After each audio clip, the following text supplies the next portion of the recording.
Here's what Ted Cruz told me last night on the premiere episode of my new show, Next Up, which if you haven't watched, please do or listen to it as a podcast. Ted Cruz, I met him in 2000 when he worked for the Bush campaign. And then, of course, he ran for president. He's very knowledgeable about the dynamics of presidential politics. Here he is when I asked him about the dynamics for the Democrats in 28.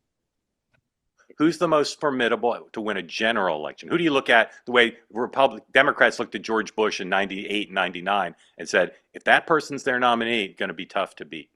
Oh, look, someone who is more moderate or reasonable. So you look at names like a Mark Kelly or a Josh Shapiro or an Andy Bashir.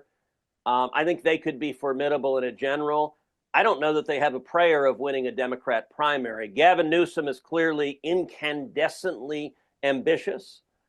So he is going to try to morph into whatever he thinks the Democrat primary base wants. I don't know that it's impossible that AOC gets the nomination in 2028. I do think the id of the Democrat Party continues to be far left. So I don't see them going towards an attractive general election candidate right now. I think the crazies are still driving the train. Dan, what do you think of that analysis?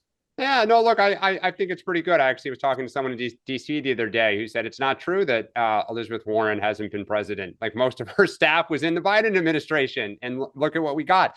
Look, this always happened. We always flirt with the progressives. We flirted with Howard Dean, right? People flirted with Sanders.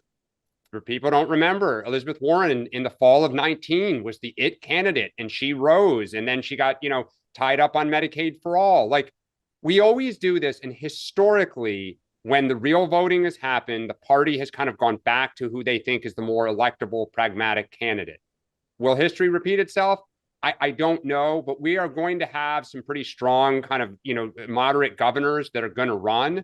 And I think, there's a long way to go. As you say, Mark, you don't know how good of an athlete you are until you get out there. Opposition research starts dropping on you.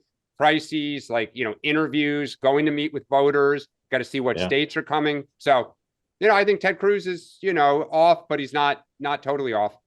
No, I think it's pretty spot on. I mean, the problem is that if you're a reasonable, pragmatic Democrat, whoever that is, you cannot get through the primary. They want fight, crazy. Well, I mean, the base is still living in the world of we want more woke policies and we want to double down on nuts.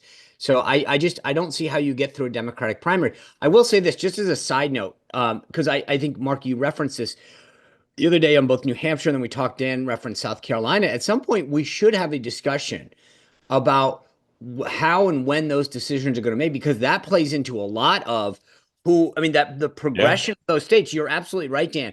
If South Carolina's like first in the line, suddenly a Jim Clyburn becomes a massive player, and the African-American vote in the Democratic primary has an outsized proportional weight on who becomes the early nominee versus New Hampshire and Iowa. But like those things actually matter big, and the inside baseball about the calendar matters. Sean, the only thing I would say that I disagree with you about is, unlike in your party, where the base has been pretty dominant in Senate primaries, gubernatorial primaries, and in the general election, i.e., if you're not the Trump candidate, it's really hard to win.